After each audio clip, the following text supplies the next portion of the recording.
கர்த்தருடைய பரிசுத்த நாமத்திற்கு ஸ்தோத்திரம். நீதி உள்ள உத்தரவு இன்னைக்கு 5வது தலைப்பில் நம்ம தியானிக்க இருக்கிறோம். நீதி உள்ள உத்தரவு. ஜெபத்தோடு இந்த செய்திக்குள்ளே கடந்து சொல்லுவோம்.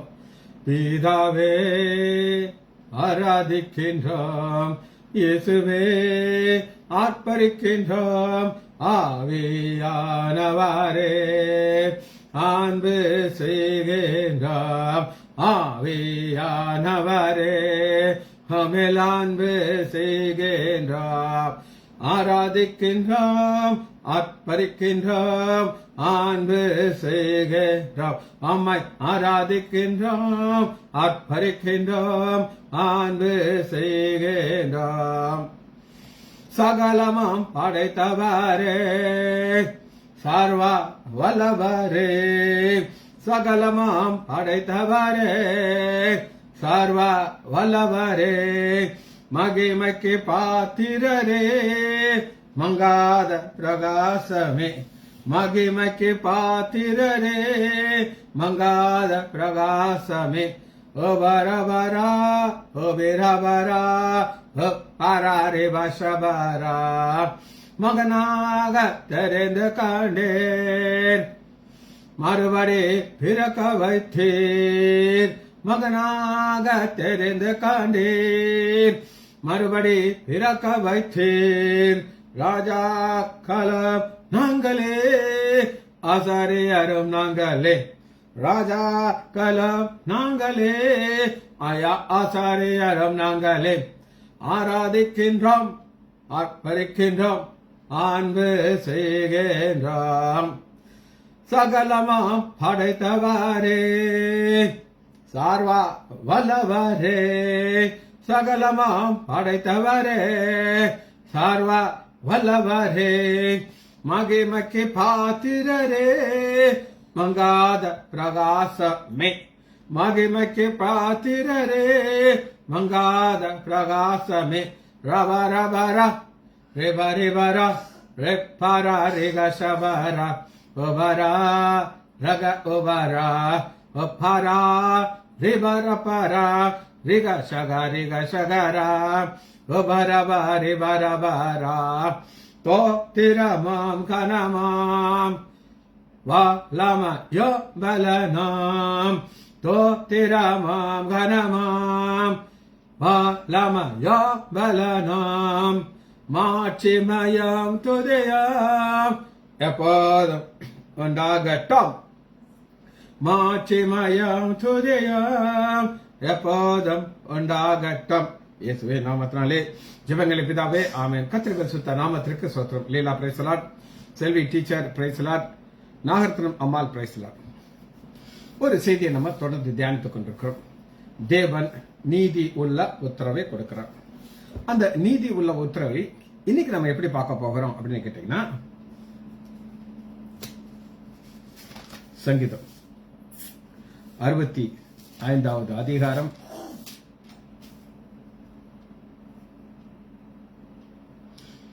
8வது வசனம். சங்கீதம் 65:8. கடையாந்திரத்திலே குடியிருக்கிறவர்களும் உம்முடைய அடையாளங்களின் நிமித்தம் பயப்படுகிறார்கள். உம்முடைய அடையாளம். இன்னைக்கு ஆண்டவர் ஒரு பதிலை கொடுக்கிறார். அந்த பதிலை எப்படி பார்க்கிறோம்? அடையாளமாக பார்க்கிறோம். இங்கிலீஷ் என்ன போட்டுங்கன்னா டோக்கன். டோக்கன்ங்கிறது என்ன நான் உங்களுக்கு சொல்றேன். இப்ப ஒரு பெரிய ஹோட்டல் இருக்கு, ஹோட்டல் சொல்ல மாட்டேன், மால். அந்த மால்ல நிறைய சாப்பாடுகள் வச்சிருப்பாங்க. இப்ப நீங்க ஒரு கவுண்டரை போய் 150 ரூபாய்க்கு ஒரு டோக்கன் வாங்கிட்டு போனானா அந்த ஒரு பிரியாணியுடைய விலை 150 ரூபா கொடுத்துருவாங்க. டோக்கனை கொடுத்தீங்கன்னா உங்களுக்கு அந்த பிரியாணி கொடுப்பாங்க. அவன்கிட்ட போய் நீங்க ரூபா கொடுத்தா வாங்க மாட்டான். நீங்க போய் டோக்கன் வாங்கிட்டு வாங்க அப்படின்னா டீ கடை இருக்கு. நீங்க போயிருக்கீங்களான்னு தெரியாது, நான் போயிருக்கேன். நிறைய நேரத்தில் டீ கடையில் போய் டீ கொடுங்கன்னு கேட்டா போய் டோக்கன் வாங்கிட்டு வாங்க சார் அப்படின்னு சொல்லுவாரு அவரு டீ மாஸ்டர். என்னன்னா, நீ பாட்டுக்கு காசு கொடுக்காம ஓடி போயிட்டா முன்னாடி வர முடியாது. அதான் போய் காசு வாங்கு. அது சப்போஸ் 10 ரூபான்னு வச்சுக்கோங்க, அந்த டோக்கன் வெளியில இருக்கும். அந்த டோக்கன் நீங்க கொடுத்தீங்கன்னா உங்களுக்கு டீ கொடுக்குறாங்க. அப்ப ஆண்டவர் ஒரு அடையாளத்தை காட்டுகிறார். அந்த அடையாளம் என்ன அப்படின்னு கேட்டீங்கன்னா, கடையாந்திரத்திலே குடியிருக்கிறவர்களுக்கும் உம்முடைய அடையாளத்தின் நிமித்தம் பயப்படுகிறார்கள். காலையும் மாலையும் களி கூறப்படுகிறது. ஒரு கூட்டத்தார் பயப்படுறாங்க, ஒரு கூட்டத்தார் களி கூறுகிறார்கள். இதுதான் இன்னைக்கு நம்ம பார்க்க போறோம். இந்த அடையாளத்தை நீங்க வேதத்தில் எப்படி பார்க்கலாம் அப்படின்னு கேட்டீங்கன்னா, சங்கீதம் 78வது அதிகாரம் 43. சங்கீதம் 78:43. அவர் எகிப்திலே தம்முடைய அடையாளங்களையும், அடையாளம்ங்கிறது என்ன அப்படின்னு கேட்டீங்கன்னா, ஆண்டவர் ஒரு பதிலை கொடுக்கிறார். அந்த பதில் எப்படி வந்து ஒரு அடையாளம் ஆகுது. அடையாளத்தை புரியுதுக்கு ஒரு சில காரியத்தை சொல்றாங்க. ஒரு டாக்டர் அப்படின்னா அதுல ஒரு சிம்பிள் இருக்கும். ஆம்புலன்ஸ் ஒரு ஸ்கொயர், இது ஒரு அடையாளம். அந்த அடையாளத்தை பார்த்தோமே நான் எப்படி ஒரு ஆம்புலன்ஸ் வருது அப்படின்னு சொல்லி. சரி, எகிப்திலே தம்முடைய அடையாளங்கிறது என்னன்னா, அவர் மாத்திரம் செய்யக்கூடியது, தம்முடைய அற்புதங்கள் வெளிப்பட்டன. அது என்னென்ன 44வது வசனம் தான் நம்ம பார்க்கிறோம். என்ன அடையாளம்?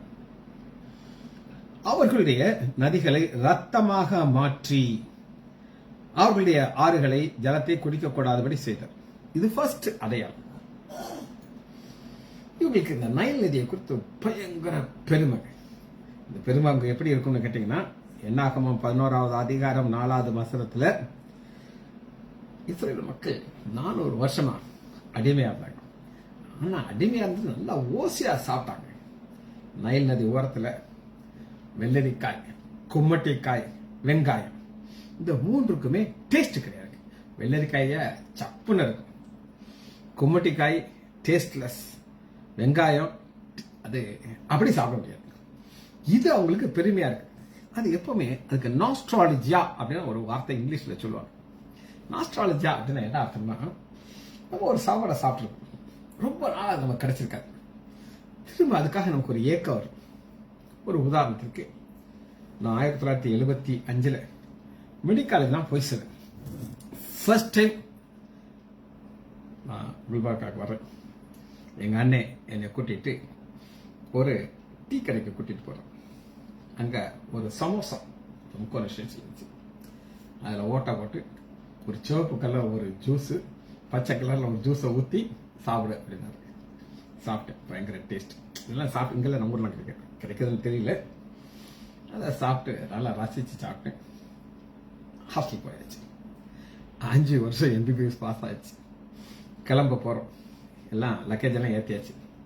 நான் சொன்னேன், எனக்கு அங்க போய் அந்த சமோசா சாப்பிடணும். ஏன்னா அந்த அதுக்கப்புறம் சாப்பிட்டுருக்கேன், இல்லை சாப்பிட்டாச்சு, ஏறி வந்தாச்சு. இப்ப லோனாவால போனோம். 50 வருஷத்துக்கு அப்புறம் அங்க போன உடனே அங்க வச்சிருந்தாங்க இதே இது வந்து நார்த் இந்தியன் டிஷ். பார்த்த உடனே நான் வேற எதுவுமே சாப்பிடல. 4-5 எடுத்துக்கிட்டாச்சு, ஓட்டை போட்டு ஊத்தி கொஞ்சமா ரசிச்சு சாப்பிட்டேன். இது நாஸ்ட்ராலஜியா. இதைத்தான் இவங்க மனசுல கலக்கு. நான் சொல்றதாவது ரொம்ப டேஸ்டா இருக்கும், எனக்கு பிடிக்கும். ஆனா இதுதான் அவங்க மைண்ட்ல இருக்கு, ஒரு ஃப்ரீ ஃபுட். இந்த மண்ணா நமக்கு எப்படி இருக்குது, போர் அடிக்குதே அப்படின்னு சொல்லி என்னாகும் 11வது அதிகாரம் 4வது வசனத்துல பார்க்கணும். ஆண்டவர் எந்த எகிப்துல இருந்து அவங்களுக்கு ஓசையா கிடைக்குதோ அதுல கை வைக்கிறார். அப்படி ஆண்டவர் என்ன செய்ய விரும்புகிறார் அப்படின்னு கேட்டீங்கன்னா, ஒரு அடையாளத்தை நான் காட்ட போகிறேன். இவ்வளவு நாளும் எகிப்தை குறித்து நீ எவ்வளவு பெருமையோட வந்தியோ அது நான் உன்னுடைய ஒரு காரியம். சரி, இதை எப்படி பார்க்கலாம் அப்படின்னு கேட்டீங்கன்னா, யாத்ராகமம் 7வது அதிகாரம் 16வது வசனத்துக்கு. யாத்ராகமம் 7:16.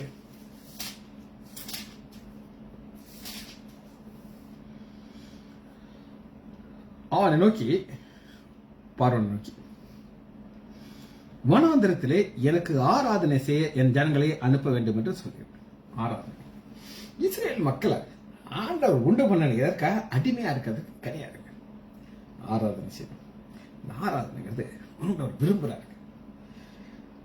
ஆராதிக்கின்றாம், ஆர்ப்பரிக்கின்றாம், அன்பு கோருகிறோம் பிதாவே, ஆராதிக்கின்றோம் இயேசுவே, அர்ப்பணிக்கின்றோம் ஆவியானவரே, அன்பு செய்கின்றோம். இதுதான் ஆண்டவருடைய நோக்கம். இந்த ஜனத்தை எனக்கென்று ஏற்படுத்தினேன், இவர்கள் என் துதியை சொல்லி வருவார்கள். ஆனா இந்த ஆராதிக்க வேண்டிய கூட்டத்தை பார்வன் ஒரு அடிமையா வைத்திருக்கிறான்.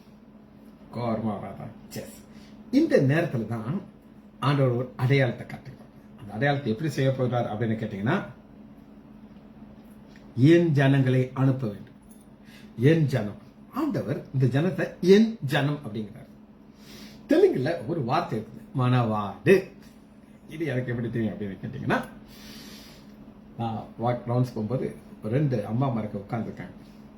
இதுல ஒரு அம்மா கொஞ்சம் வயசானதுங்க, என்னை பார்த்து மணவாடு டாக்டர் ரண்டி அப்படி, மணவாடு டாக்டர். அப்ப அவங்க டாக்டரே கிடையாது, பேஷண்ட். ஆனா அந்த அம்மா ஒரு உரிமை இருக்குது. ஒரு பேஷண்ட் மணவாடுன்னு சொல்லும்போது ஆண்டவர் உண்டாக்குறார். இப்படி உண்டாக்குறார் அப்படின்னு கேட்டீங்கன்னா, ஆபிரகாம்ங்கிற ஒரு மனிதன் மூலமா உண்டாக்குறார். 12 கோத்திரத்தை உண்டு பண்ணிட்டார்.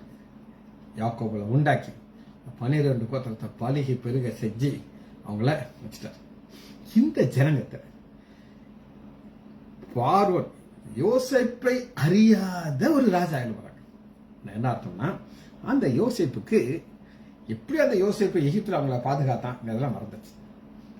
இவங்களை பலிகை பெறுகிறாங்க. ஒரு பயம் வந்துருச்சு அந்த ராஜாக்கு. ஷோ, என்னடா இது, எங்க தேசத்துல இருக்கிற மக்களோட இவங்க கூட இருக்காங்க, ஒரு யுத்தம் வந்தானா நாங்கள் அழிஞ்சு போயிடுவோம்ட்டு ஒரு பிளான் பண்றான். எல்லா ஆண் பிள்ளைகளையும் அழிக்கணும் அப்படின்னு. ஆனாலும் அந்த அழிக்காதபடி காத்து பலிகை பெருக செய்யறாரு. ஆனா இவங்க அடிமையாக மாறிடுறாங்க. அடிமைங்கிறது என்ன அப்படின்னு நீங்க கேட்டீங்கன்னா, உரிமையே இல்லாத இடங்கள். காலையில என்ன செய்யணும் அப்படின்னு கேட்டீங்கன்னா, ஆண் பெண் பிள்ளைகள் எல்லாரும் கூடாரத்தை காலி பண்ணிட்டு போகணும். 2 வேலை அவங்களுக்கு இருக்கு. ஒரு வேலை என்ன அப்படின்னு செங்கல் செய்யணும். பெண்கள் எல்லாம் நான் நினைக்கிறேன் அந்த சாந்த தண்ணியில வச்சு நல்லா மீதின்னு விழிச்சு வைக்கோல் கொடுத்துருப்பாங்க. அந்த வைக்கோலத்துல கட் பண்ணி மிக்ஸ் பண்ணி கொடுக்கணும். ஆண்கள் என்ன செய்வாங்கன்னா, அதில் அச்சு இருக்கும், அச்சில் போடுவாங்க. இப்படி போட்டு போட்டு போட்டு நடந்துட்டு இருக்கு. அப்புறம் இது என்ன காஞ்ச உடனே இதை சுடணும். சுட்டதுக்கு அப்புறம் மற்ற ஆண்கள் என்ன செய்யணும்னா, இதை தலையில வச்சு எங்க வேலை நடக்குதோ அங்க தூக்கிட்டு போகணும். இதுல ஆண் பெண் பிள்ளைகள் எல்லாரும் எங்க வந்துடணும், வேலைக்கு வந்துடணும். யாரும் கூடாரத்துக்குள்ள இருக்கக்கூடாது. இதுதான் அடிமைத்தனமான வாழ்க்கை. இதுல உங்களால ஆராதனை பண்ண முடியுமா? அதனாலதான் ஆண்டவர் சொல்றாரு, என் பிள்ளைகளை எனக்குன்னு தெரிந்து கொண்டேன், எனக்கு ஆராதனை செய்ய தெரிந்துமே, ஆனா நீ அடிமையா வச்சிருக்கிற. யாத்ராகமம் 7வது அதிகாரம் 16. பார்வோனை நோக்கி, வனாந்தரத்தில் எனக்கு ஆராதனை செய்ய என் ஜனங்களை அனுப்ப வேண்டும் என்று சொல்லுகிறபடி கர்த்தர் என்னை விடுத்தார். இதோ என் கையில் இருக்கிற கோலினாலே நதியை தண்ணீரை அடிப்பேன், அப்பொழுது அது ரத்தமாக மாறி. இப்ப திரும்ப வசனத்தை வாசிக்கிறேன், அப்பதான் நான் எதை குறித்து சொல்றேன்னு உங்களுக்கு தெரியும். சங்கீதம் 74வது அதிகாரம் 43. அவர் எகிப்திலே தம்முடைய அடையாளங்களையும் அற்புதங்களையும் செய்தார். அவைகள் நதியின் ரத்தமாக மாறி அல்ல யாரையும் குடிக்க விட வச்சு. அப்ப ரத்தமாக மாற்றுகிறதுக்கு அது அடையாளம். புரிஞ்சுக்கிறவங்களுக்கு அடையாளம். இது என்ன அடையாளம் அப்படின்னு கேட்டீங்கன்னா, 18 சொல்றாங்க. யாத்ராகமம் 7:18. நதியில் இருக்கிற மீன்கள் செத்து. இந்த நதியில் இருக்கிற மீன் தான் அவங்களுக்கு பயங்கர ஒரு சாப்பாடு. செத்து நதியில் மீன்கள் அண்டர்லைன் பண்ணி வச்சுக்கோங்க. மீன்கள் எது சாகாது, தவளை சாகாது. அது எல்லாம் நான் உங்களுக்கு சொல்ல போறேன். எது செத்துச்சு? மீன்கள் செத்துச்சு. தவளைக்கு நமக்கு ஒரு கேரக்டர், அது குதிச்சு வெளியே வந்து உட்காந்து. அதால தண்ணி விட்டு வெளியே இருந்தா உயிரோடு இருக்க முடியும் அப்படி சொல்லிட்டு இருக்கேன். ஆனா மீன் எங்க இருக்கணும்? வெளியே வந்து அது செத்துக்கணும். அதனாலதான்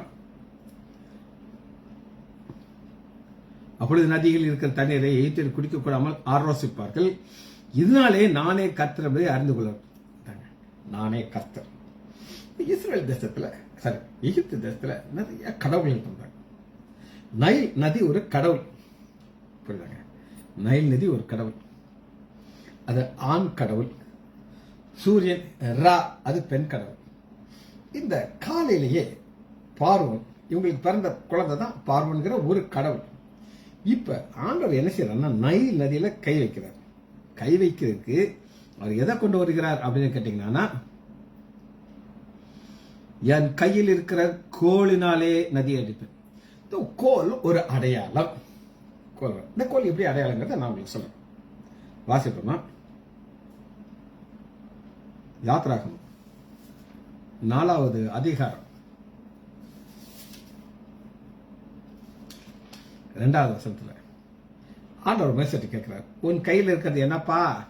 ஒரு கோல். இந்த கோலை வச்சு ஆண்டவர் ஒரு அற்புதத்தை செய்ய வைக்கிறாரு. அதை முடிக்கும் போது பாத்தீங்கன்னா 20வது வசனம், அப்பொழுது மோசே தன் மனைவி தன் பிள்ளைகளை கழுதை மேல் ஏற்றுக்கொண்டு ஈத்து தேச தேவனுடைய கோல் மோசையுடைய கையில். சாதாரண கோல் ஆண்டோட பார்த்தோம், மோசையிட்ட கையில் வரும்போது அது தேவனுடைய கோலா மாறும். இந்த தேவனுடைய கோல்ங்கிறது ஒரு அடையாளம். சரி, அது என்ன அடையாளங்கிறத நம்ம பார்க்க போறோம். யாத்ராகமம் 17வது அதிகாரத்தில் ஒரு யுத்தத்தை பார்க்கணும். 17:9 யோசுவா. யோசுவா யார் அப்படின்னு கேட்டீங்கன்னா, மோசையுடைய ஊழியக்காரர். அவர் என்ன செய்ய மாட்டார் அப்படின்னு கேட்டீங்கன்னா, ஆசாரிப்பு கூடாரத்தை விட்டு போகவே மாட்டார். அங்கேயே உட்காந்துட்டு ஆண்டு அப்படியே இறங்கி வருவார். மேகத்துல வர்றாரா, மோசையை பார்க்கிறாரு. மோசையும் ஆண்டவரும் உள்ள உட்காருவோம், பேசிட்டு இருப்பாங்க. முகமுகமா பேசுறாங்க.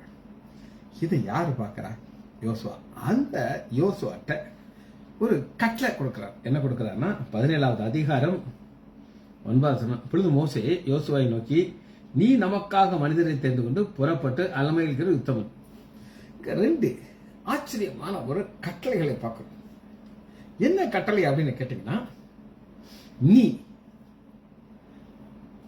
யோசுவாவினுக்கு நீ நமக்காக மனிதரை தெரிந்து கொண்டு. யுத்த புருஷனை தெரிந்து கொள்ற வேலையை யார் செய்யணும் சொல்லுங்க? மோசே செய்யும். ஆனா மோசே என்ன செய்யறாரு அப்படின்னு கேட்டீங்கன்னா, நான் செய்ய மாட்டேன், இதை நீ தான் செய்யணும். ஏன் அந்த பொறுப்பை கொடுக்கிறார் அப்படின்னு கேட்டீங்கன்னா, ஆண்டவர் தான் சொல்லியிருக்கணும். ஏன்னா மோசே தான் செலக்ட் பண்ணணும். கானானுக்குள்ள வேவு பார்க்க போறதுக்கு 12 பேரை தெரிந்து கொண்டது யோசுவாவா மோசையா? மோசே தெரிந்து கொண்டு. ஆனா இப்ப தெரிந்து கொண்டு 2வது கட்டளை பாருங்க என்ன சொல்றாரு அப்படின்னு கேட்டீங்கன்னா, நீ நமக்காக வந்து புறப்பட்டு அமல்கள் புறப்பட்டு. யாத்ராகமம் 17:9 புறப்பட்டு அமலிகள் யுத்தம். அப்ப யுத்தத்தை நடத்துறதுக்கு யோசுவா நீதான் புறப்படும். நான் எங்க இருப்பேன்? மலையில இருக்கேன். மலையில 2 பேர் என் கூட இருப்பாங்க. யார் இருப்பாங்க அப்படின்னு கேட்டீங்கன்னா,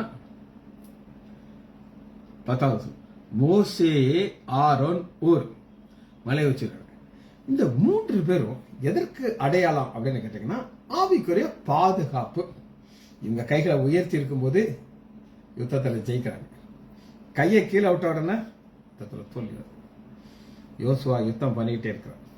நமக்கு ஒரு ஆவிக்குரிய பாதுகாப்பு நமக்கு தேவை. நான் அதிகமாக கேட்கிற ஒருத்தருடைய செய்தி என்ன அப்படின்னு கேட்டீங்கன்னா, பாஸ்டர் சுரேஷ் ராமச்சந்திரன் சிலோன்ல இருக்கிறார். அப்படி ஆவிக்குரிய செய்தியை சொல்லுவாரு. எனக்குலாம் தலை. ஆனா எல்லாத்தையும் நான் உங்களுக்கு சொல்லியிருக்கேன், சொல்லாத எதுவுமே கிடையாது. அவர் அன்னைக்கு சொல்றாரு, அவர் பாரிஸ்ல யோசுவாங்கிற டாபிக்கை சொல்லி கொடுத்துருக்காரு. யோசுவா டாபிக். அவர் சொல்றாரு, எனக்கு ஒரு 15-20 பாஸ்டர்ஸ் எனக்கு கீழே இருக்கிறாங்க. அதுல ஒரு பாஸ்டர் சொல்றாரு, நீங்க மற்றவங்க எல்லாம் டிவியில பார்த்துட்டு என் கூட இருந்து டிரான்ஸ்லேட் பண்றது எல்லா விஷயம் பார்த்துருக்கீங்க. இந்த ஒரு பாஸ்டர் நீங்க பார்க்கவே முடியாது. ஏன் பார்க்க முடியாது அப்படின்னு கேட்டீங்கன்னா, அவர் வெளியில வரமாட்டார். இவர் பாரிஸுக்கு 1 வாரம் டூர் போறாருன்னா, அந்த என்னைக்கு இவர் ஃபிளைட்ல ஏறாரோ ரூம்ல போய் கதவை சாத்திட்டு ஜபிக்க ஆரம்பிப்பாராம். ஜெபம் பண்ணுவார், ப்ரேயரில் இருப்பார், கொஞ்ச நேரம் ரெஸ்ட் எடுப்பார், மறுபடியும் ப்ரேயர். ஒரு வாரம் முழுவதும் சாப்பிட மாட்டாராம், ஒன்லி ப்ரேயர். கடைசியில் பாஸ்டர் சுரேஷ் ராமச்சந்திரன் வந்து இவருக்கு சாப்பாடு கொடுத்தா தான் இவர் சாப்பிடுவாங்க. அப்படி ஒரு பாதுகாப்பு ஒரு பாஸ்டர் கொடுக்குறாரு. இது இவர் மாத்திரம் எனக்காக செய்ய முடியும். அது மாதிரி யுத்தத்திற்கு யோசுவா யுத்தத்தில் நடத்திட்டு இருக்காரு. ஒரு பாஸ்டர் இல்ல 3 பேர் ஜெபம் பண்றாங்க. அது யாரான்னு கேட்டீங்கன்னா, நம்பர் 1 யாத்ராகமம் 17வது அதிகாரம்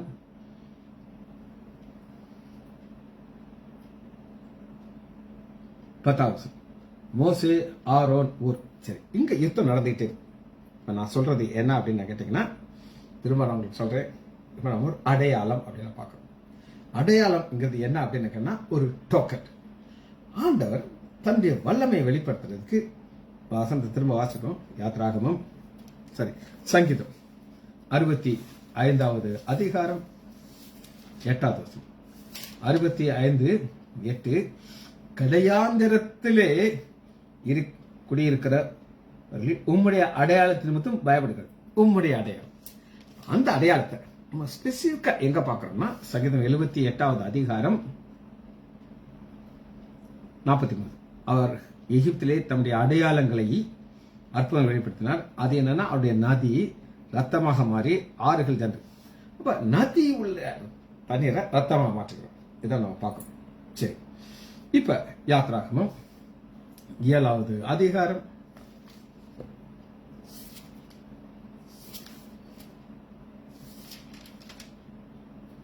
7:17 இதோ என் கையில் இருக்கிற கோலினாலே நதியில் இருக்கிற தண்ணீரை அடிப்பேன், அப்பொழுது அது ரத்தமாக மாறி நதியில் உள்ள மீன்கள் செத்து நதி நாரி போகும். ஆனா எது சாகாது சொல்லுங்க? தவளை சாகாது. ஏன் தவளை சாகாது அப்படின்னு கேட்டீங்கன்னா, திரும்ப 19வது வசனத்தை உங்களுக்கு வாசிக்கிறேன். யாத்ராகமம் 7:19 மேலும் கர்த்தர் மோசேயை நோக்கி, நீ ஆரோனிடத்திலே உன் கோலை எடுத்துக்கொண்டு, உன் கோல், இந்த கோல் ஒரு அடையாளம். ஏன் இது அடையாளம் அப்படின்னு கேட்டீங்கன்னா, இந்த கோலை நீட்டுகிறார், செங்கடல் 2 பிளக்குது. அப்ப இந்த கோல் மோசேயுடைய கையில் இருக்கும்போது ஒரு அடையாளமாக மாறுது. சரி, அடுத்து பாருங்க 20வது வசனம் பாருங்க. கர்த்தர் கட்டளையிடும்படி மோசேயும் ஆரோனும் செய்தார்கள். பார்வோனுடைய கண்களுக்கு முன்பாகவும் அவன் ஊழியக்காரருடைய கண்களுக்கு முன்பாகவும் கோலை ஓங்கி நதியில தண்ணீரை அடிக்க நதியில ரத்தம் போச்சு, நதியில் மீன்கள் செத்து போச்சு. எகிப்துல மந்திரவாதிகள் தங்க மந்திரத்தில் அப்படி செய்தார்கள். கர்த்தர் சொன்னபடி இது அடுத்த ஒரு ஸ்டெப் என்னன்னு பாத்தீங்கன்னா, சங்கீதம் 78:43 45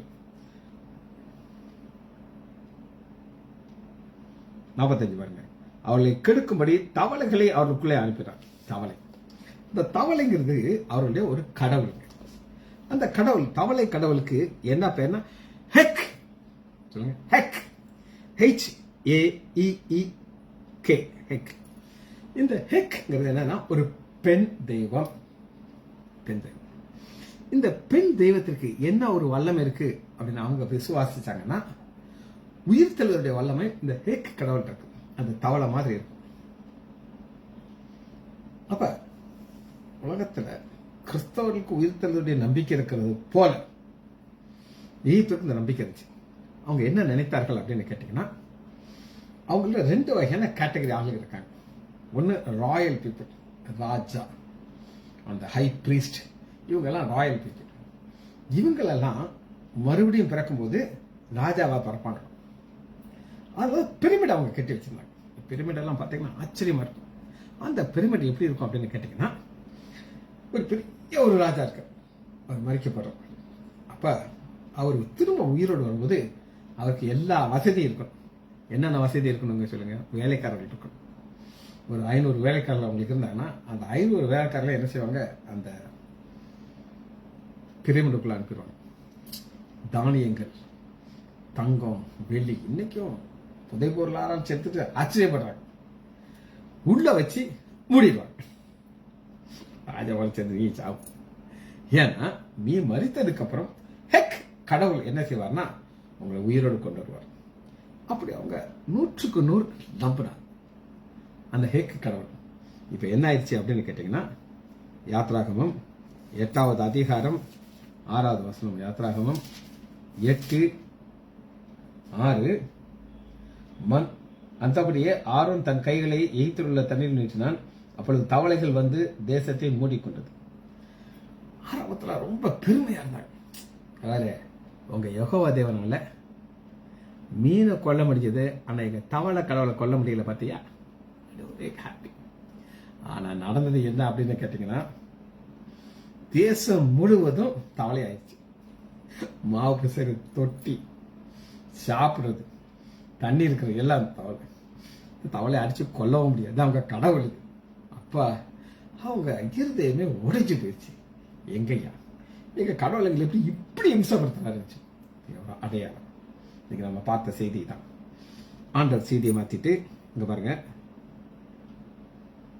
8வது வசனத்தில் 8:8 யாத்ராகமம்.